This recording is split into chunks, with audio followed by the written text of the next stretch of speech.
48 in the state. So we are number 48 out of 48 schools in 4A. So because of that, 3A, 2A, 1A play golf in the spring, 4A plays golf in the fall for whatever reason. So, interesting note, 4A is the only class where the smallest school has to play against schools 3 times their size. So it'll be interesting to see how this turns out. But we've been one of the bigger 3A schools for a while, so it doesn't hurt us to kind of maybe taste different competitions. So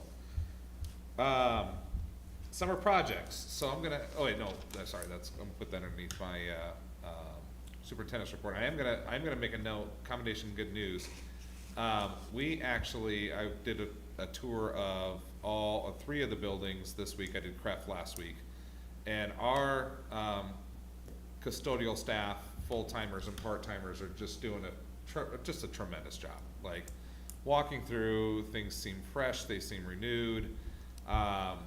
They're just sparkly clean. Like, I'm very in awe, and I know they were a little short-staffed too about how well they've done this summer and putting stuff together. So now, of course, it always happens at this time of the year, now that we're down to the last 2 weeks of school, everybody's freaking out. So half the time on our tours was about saying how awesome stuff was, and the other half was the staff freaking out about, oh my gosh, we gotta get this. Oh my gosh, we didn't finish this. And so it was really kind of a back and forth, and so, but they put a ton of blood, sweat, and tears into getting the school back up and ready to go for kids. So really want to thank them.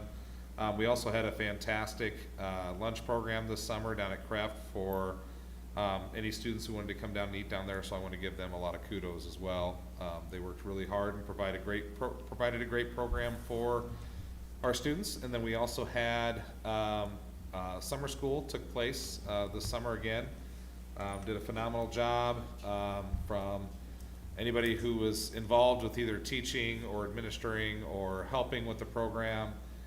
Just want to give my kudos to them. And then registration is going on today. We have probably 85% of our kids registered, which is sitting pretty good right now. And I feel like it was a very smooth process. The Hazen girls will be registered as of tonight. I just remembered I forgot to do that. So we'll take on. So it's okay. That 85 just keeps growing. Pretty soon we're going to have more.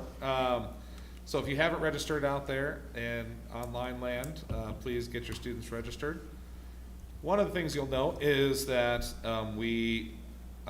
the activity passes are now $10 for a student to attend all activities all year long. So only $10 outside of state activities that we might host. So if any kid that goes to a home activity, if you want to buy the activity pass, it's $10, and that's because we had a couple of very generous donors come and donate the remainder of the money. So that we typically use for referees and equipment and those types of things. So thank you to those individuals. They wanted to remain nameless, but they know who they are. And so that's it. Anyone else comments or commendation and good news? All right, yes, and thank you those donors, because I know families, especially have 2-3 kids, it gets kind of pricey there. So that is great news. Comments and suggestions. This is the portion of our agenda that anyone in the audience or anyone online, if they'd want to type anything in, can address the board.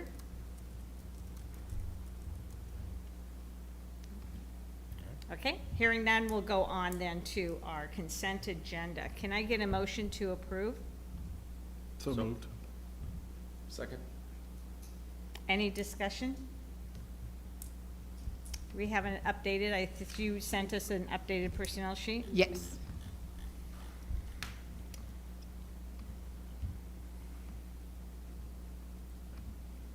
I did have Tom Hutchinson and Ryan Barker. Are they going to share that activity supervisor? It's two One's different. middle school and one's high and school. one's high school. Oh, I see that now. Okay. I just didn't catch that. Thank you. I see we hired an elementary educator. Are we now fully? We are, yeah, this little. At the elementaries. At- Yeah. Oh, I Yes. forgot, we're still missing the middle school language arts, yeah. So, but at least at the elementary level, we're Maybe we Yep. can recruit, Mr. Spencer Ohm to stay here and put off Kosovo for a year. Spencer, if you're listening, Yes. middle Maybe- school language arts, just like Kosovo, same thing. It probably could be.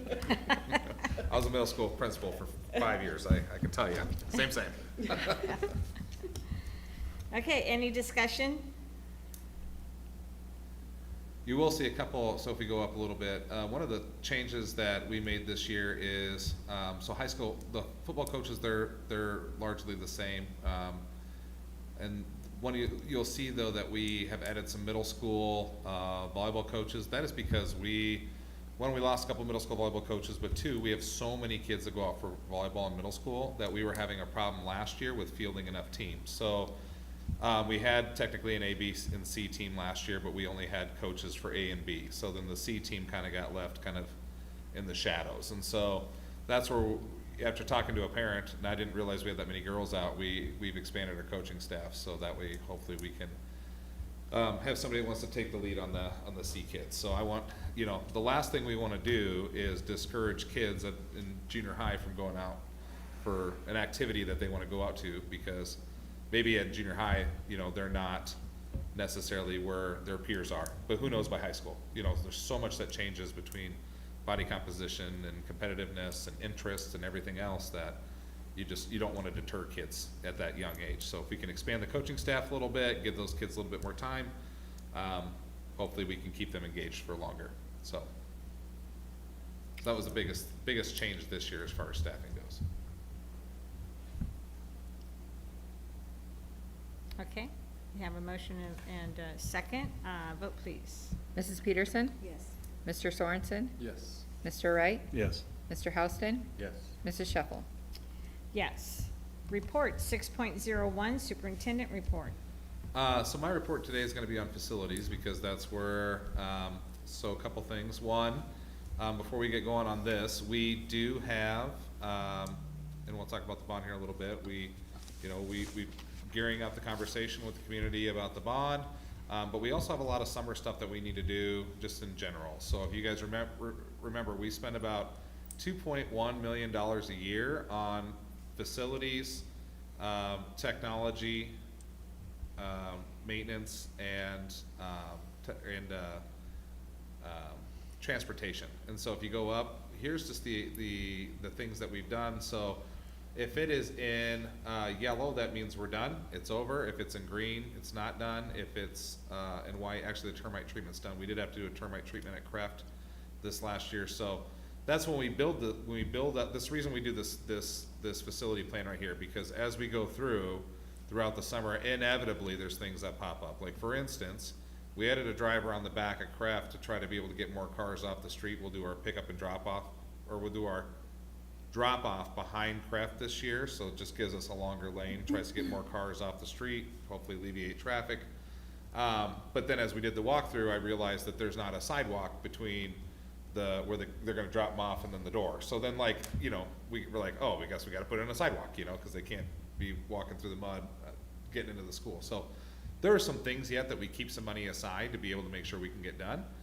But as you can see, just going down real quickly here, you see cameras, the termite treatment, you'll see flooring kind of throughout. Every building got some flooring.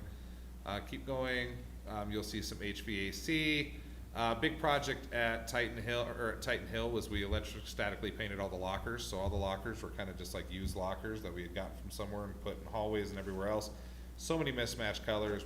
All we do is paint them the same, and it just made a world of difference as far as like what they look like in general. So that's just an example of, we are trying to do things that make our school better without it, costing an arm and a leg. Like to replace those lockers would have been incredibly expensive. So putting a little paint on them, not so much, but there are a lot of lockers up there.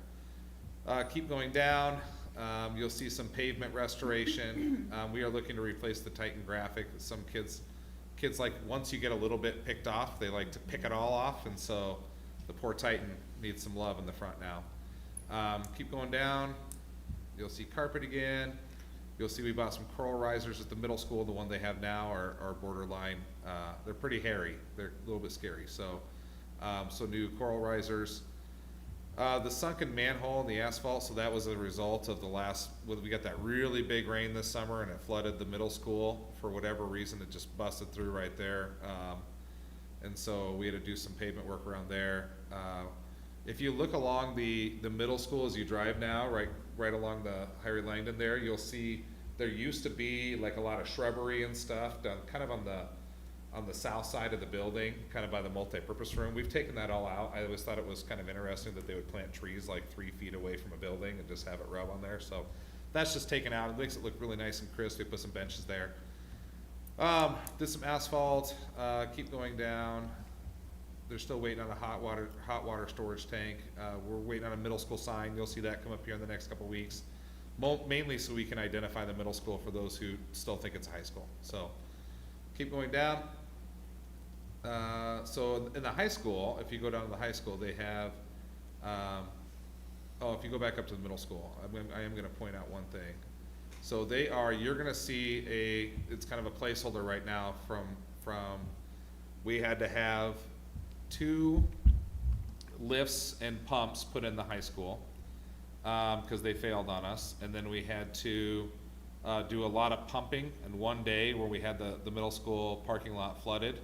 And, which then caused the middle school to flood, so we had, sewer and septic about a foot and a half up on the walls in the locker room down in the basement.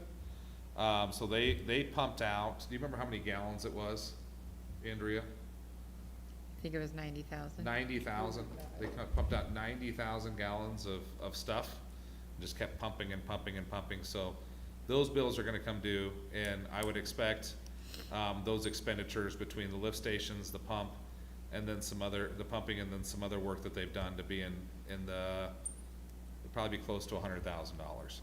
So, I mean, it's astronomically high. So we're still waiting to see what that looks like. If you scroll down, Was that covered by insurance then? that is not.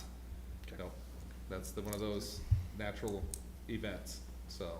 Did they ever figure out, is the street water going into our soup? Cause I know that Oh, was the storm sewer, yeah, yes. the lines are crossed. So that was one of the things that they talked about, was that and that's an estimate that we're making, because there's no way that we're pumping out 90,000 gallons of sewer. Like, somehow we believe that a storm drain got tied into our septic system, which is, because a lot of the water we're pumping out is clean rainwater, so we don't know where it's coming from. But to find it, we don't even know where to start. We've been talking to a lot of people about, where do we go? Like, whose fault is it if we do find it? So, but that might help us explain, why is our parking lot backed up? It is interesting though, like, you can tell, like, when that manhole disintegrated, the asphalt around the manhole, and we busted down there and took a look at the pipe is pretty much, a lot of it's like rusted away, and then it is settled, and so it's kind of broken apart, and then it goes back uphill. It's supposed to go back towards like the railroad tracks and then empty into there, but it's going back uphill. So it's just a whole big mess. So eventually, if we can get the parking lot replaced, we need to just redo the whole drainage system that goes through that middle school parking lot. So that would help us, I think, tremendously. So anyway, so that's one of the things we're looking at. At the high school, you'll see a digital trophy case. We're working with our partners, Booster Club and Foundation on that. We did just a soffit repair where the Hall of Fame used to be. We took that down when we did the auditorium. We're gonna put that back up, but in the form of a digital, like a TV, where you can scroll through and click and do that kind of stuff. It'll be way nicer. We're looking at putting in a Commons electric screen and projector. The Commons right now, we need a place. We do a lot of events in there, so it'd be nice to be able to put a screen and projector in there to be able to do that.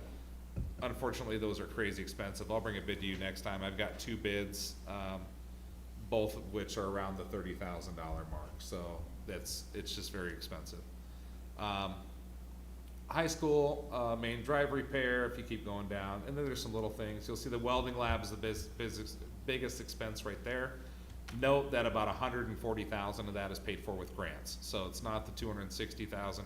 We're still into it for about 120,000, but 140,000 are coming from either private donation or grant money. So, keep going down. Athletic grounds, you'll just see basically maintenance stuff there. We did replace the flagpole. It had a big crack in the aluminum. So we replaced the flagpole there.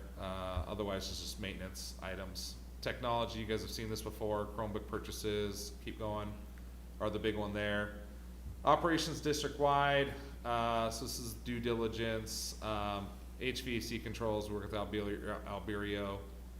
Flooring, cubicles, drainage sewer. So I'll be coming, cubicles is actually gonna be more like 25,000, not 80,000, so that's a positive. And when I talk about cubicles, we're looking to we have some individuals up here at the ERC that work in sensitive areas. So, for instance, human resources or, payroll, accounts payable, that we'd like to be able to put them into rooms that can be locked because they have confidential stuff that they work on. So putting in, we have cubicles right now, but just extending those cubicles floor to ceiling and then putting in a door, so that way it's still a glass enclosure, but they're able to lock away their stuff in the room. That'd be preferable. Uh-oh. There you go, it's back. So I'll be bringing that to you, but that's coming out to about 25,000, and if you just keep going down. And then transportation, you guys have already approved all that, keep going down. Furniture, so this is just every year we try to replace some furniture in different buildings, keep going down. And then equipment, so this would be more like on the maintenance side, tractors, auto scrubbers, those types of things, keep going down.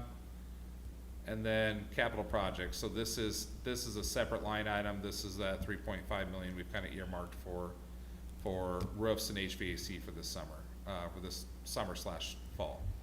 So at the bottom then, if you can scroll over just a little bit, you'll see district-wide projects projected, so you can see where we're projected to spend in those areas. And then if you scroll over one right there, you can see budgeted. So you can see that in the first column, district-wide projects, we're still about 129,000 under budget because I took out the grant money. You'll see in the other areas kind of where we sit as far as over or under budget. And then, oh no, keep going, sorry, we're not right. Yeah, right there, remaining, that's where we're sitting. So in projected or remaining, so your projected, paid is what we've already paid, budgeted and remaining. So remaining, we have about $217,000 yet remaining to be able to spend. Obviously, a big chunk of that is gonna come out when it's time to pay the piper for all that pumping that we've had to do. And then some of it's gonna come out in the form of sidewalks and some other little projects.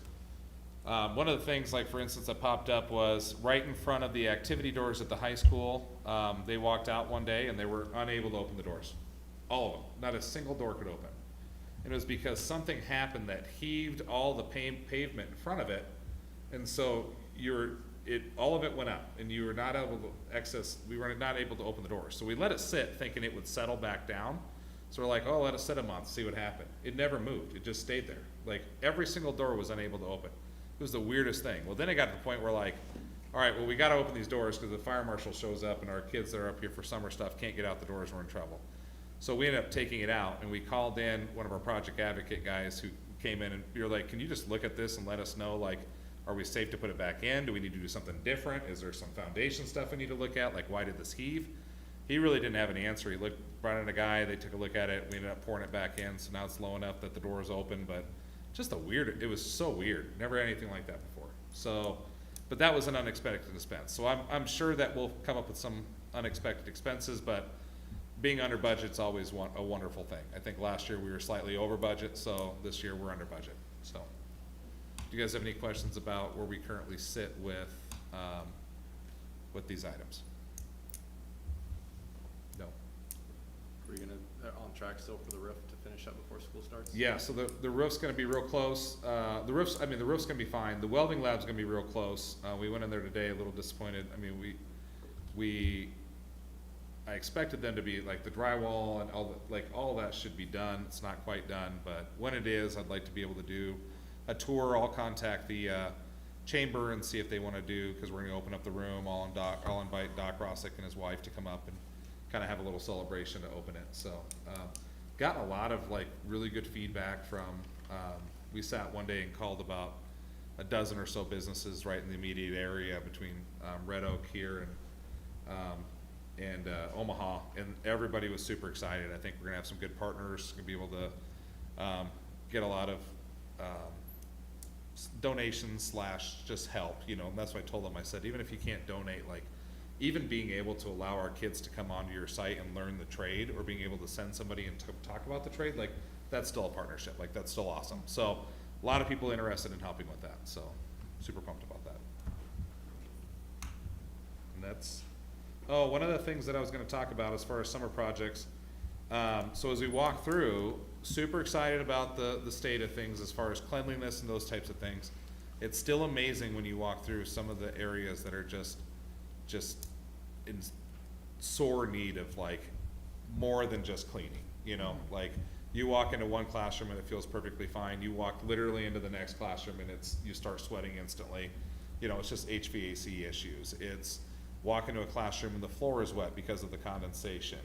We have 15 requests right now at Titan Hill for dehumidifiers because it's so humid in the building.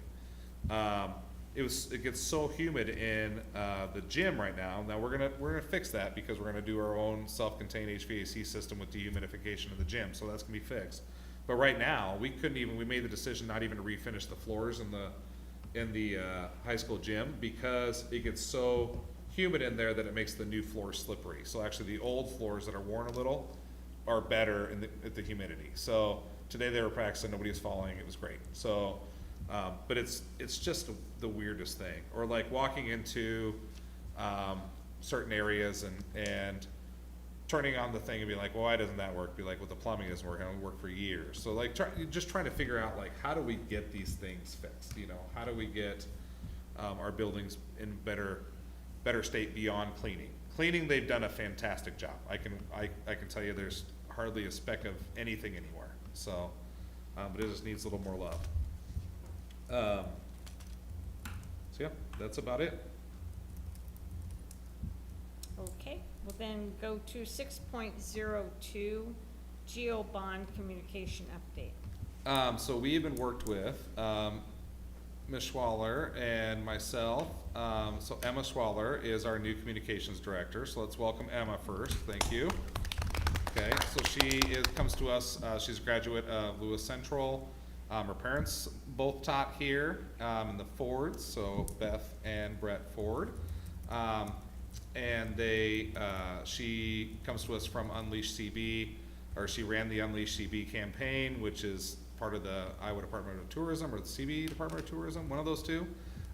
So she has been working alongside myself and Shive Hattery and Project Advocates and just making sure that we are sending out the most succinct message possible. So nobody can get confused. Everybody understands what we're doing here, that this is not the same bond as previous bond. You know, this is, instead of 90 million, this is 30 million. Instead of 3 different phases as far as renovations, middle school addition, and elementary school, this is just one. This is just getting our district back up to where we need to be, but yet making sure that we're locking up the land for future builds. So, so that's what we want to make sure that people understand. So we do have a postcard that's going to be sent out. It actually has already been sent out. I sent it to the distributor on Thursday. You should be getting it in your mailboxes sometime this week. And it's just a front and the back, and it just says, your $1 contribution or $1 levy contribution equals $30 million for infrastructure and renovation for the kids. So, and then it just provides the meeting dates. So we're gonna have 3 formal informational meetings that will all be in person. They'll all be streamed online, and they'll all be moderated as well. So that way people can come in person, they can ask questions, they can submit their questions online and have them answered. And we're gonna do three meetings, all at the middle school multipurpose room, and we're gonna get a big sign that labels the middle school multipurpose room, because that was a thing last year too.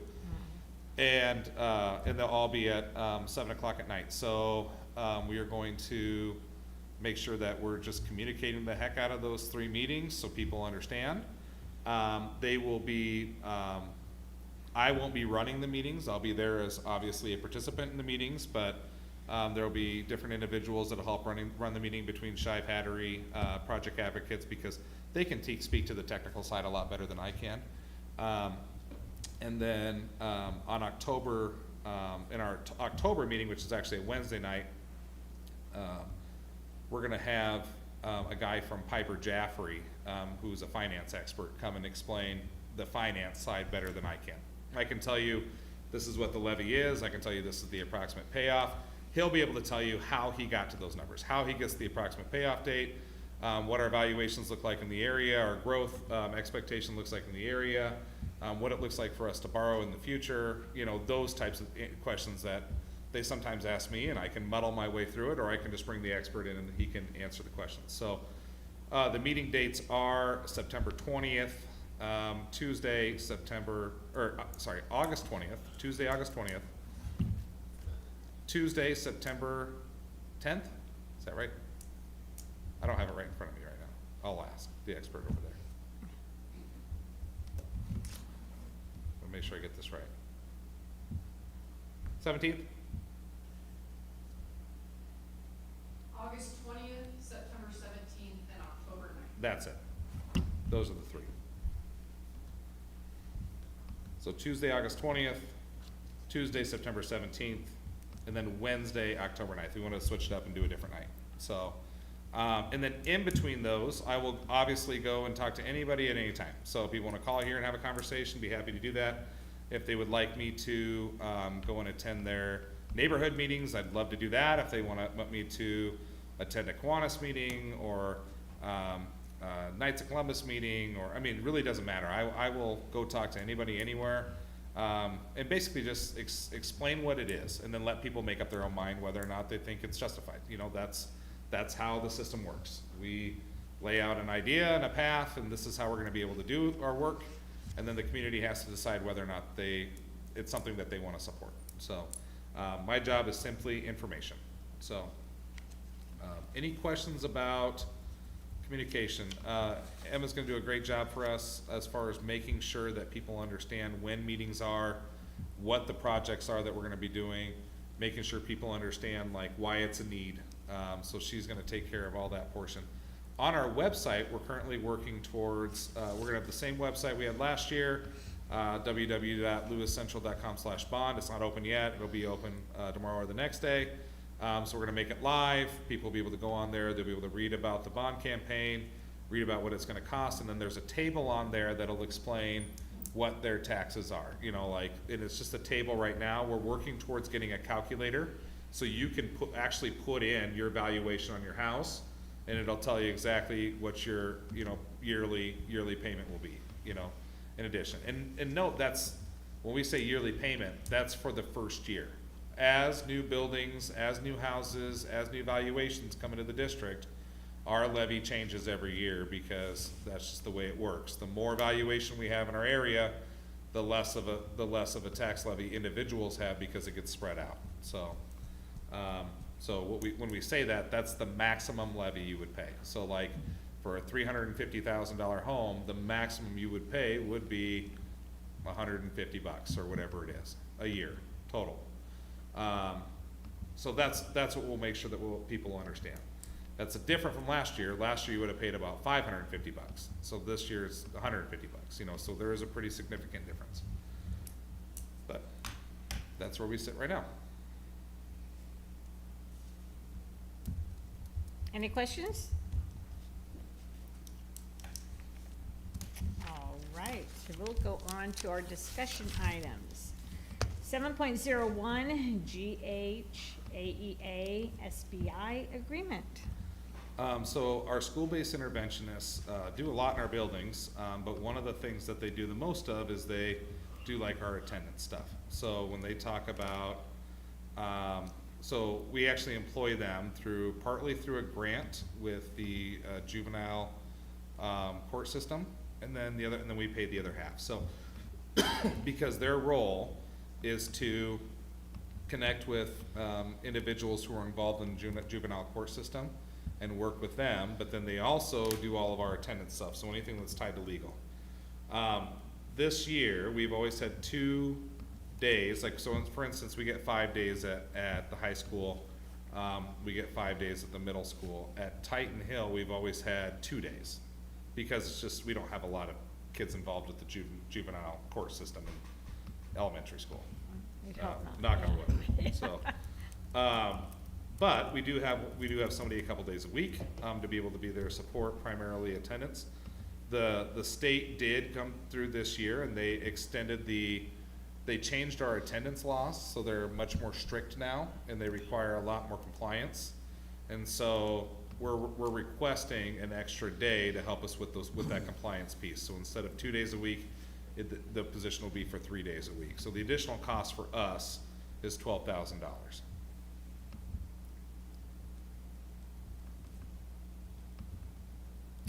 Is there any questions, any discussion? So the $12,000 is just the additional day at Titan Yep, so Hill. they will be physically at the building 3 days a week. Okay. It's essentially 1/5 of their salary and benefits, so. Any questions, discussion? No. All right, we'll go then to 7.02, LCLC handbook update. So we just sat down, let me find this real quick. So we sat down last week and went through and updated the handbook. Primarily, we changed the tuition charges, because the summer tuition changed a little bit. We also did things like, we used to have this language in there that we would charge people for a registration fee. We've never actually charged anybody for registration fees, so we just took that out, like there is no charge for registration fee. We just clarified some different areas, like for instance, it used to say, so we previously, if kids went out on a field trip, they would wear like wristbands, like we give them colored wristbands, like you're gonna wear a red wristband or a yellow wristband so we know who's part of the group. Now we make them wear shirts. So if we go out in a big group at the zoo and everybody's got a pink shirt on, we know that they're our kid, you know? So we just kind of updated some of that kind of language to make it more current with the current practices, so.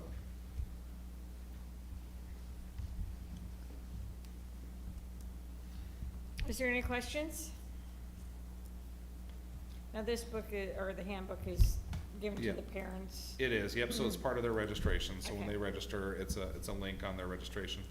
One of the things that I do wanna point out is, and this will be a question that we get, so back when you guys approved fees, we had this conversation about eliminating like cause it came time to we were gonna increase the fee for, LCLC, like the before and after care. But it got to one of the things we're having troubles with our new system is it doesn't like the extra child discount. So it has a hard time delineating like who gets the extra child discount, how do we charge it, so that's more manpower. So we said rather than increase, and let's just do this for instance, like rather than increase the rate from $7 to $8 after school, because the multi-child discount is a 10% discount, so it's like you get like 70 cents off right now, so you're paying $6.30. Rather than raising it from $7 to $8, and the 630 would raise to $7.20, we're just gonna leave everything at $7 and just say, forget it, leave everything at $7, everybody's gonna get $7. So in reality, everybody's paying less money, so, which is fine, cause we make enough money. I just wanna make sure that it's easier for us. We still get a little bit, actually won't make less money, we'll make a little bit more money because, but everybody will be kind of the same. So everybody will pay less than what they would have otherwise, is what I'm saying. We won't make as much money as if we were just gonna increase the rate, because we would go to $8 and $7.20. We're just leaving everything at $7, so. So that, you guys had already approved that, I just wanted to make that clarification. Is there any discussion?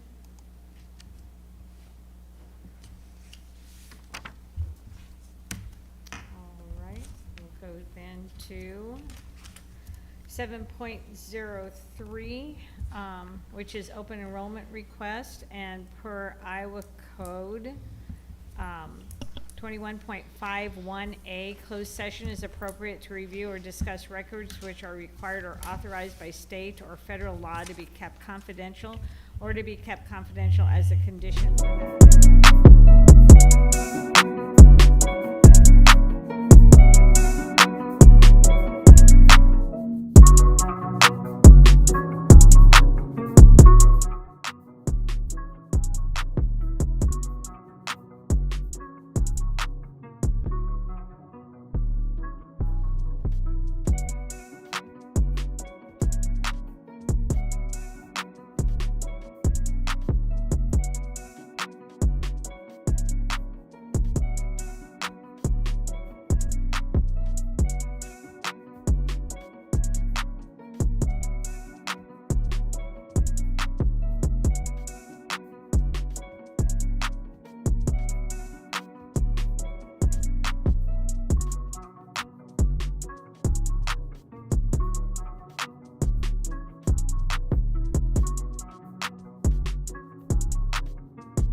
discussion.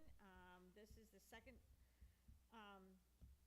time during our agenda for comments and suggestions for anyone in the audience or anyone online listening. If they want to type something in, can address the board.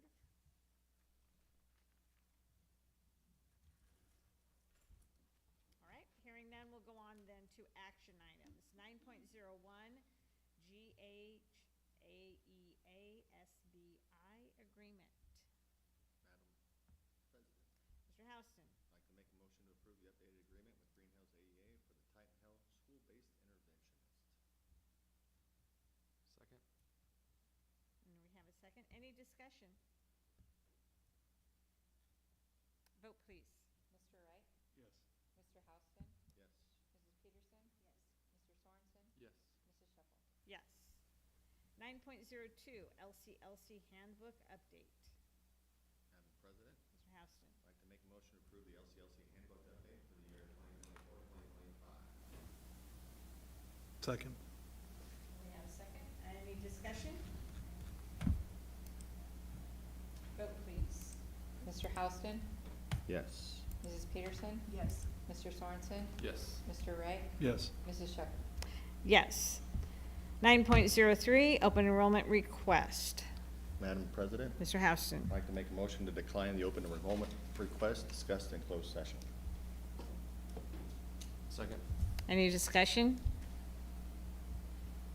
Vote, please. Mrs. Peterson?